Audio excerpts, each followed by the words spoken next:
Ay nako, ayan na nga't nilantakan na. Piniprepare ko pa lang ang baon niya. Happy Monday mga mamshi! Welcome back to our baon serye. Ready na ang mga sangkap at for sure meron kayo neto sa mga bahay nyo.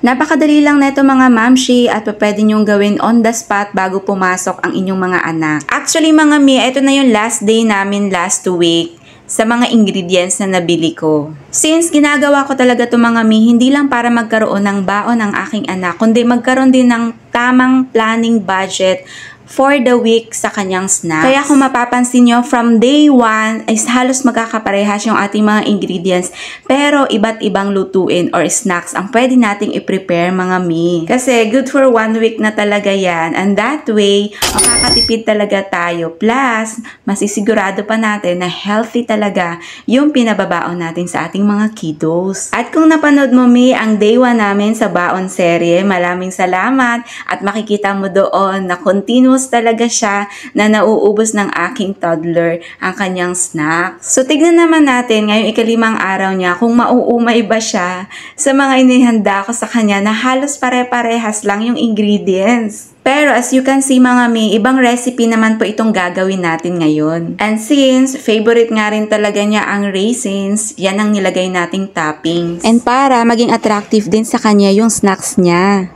So ayan, luto na ang ating very high in fiber, very vegan, no sugar, healthy and yummy banana oat milk cake. O diba mga mamshi? So easy lang gawin yan, pero meron ka ng ganyan ka-delicious and nutritious snacks para sa kiddos mo. At habang piniprepare ko nga yan mga mi, ay panay ang ungot niya na gusto nga daw niyang tikman.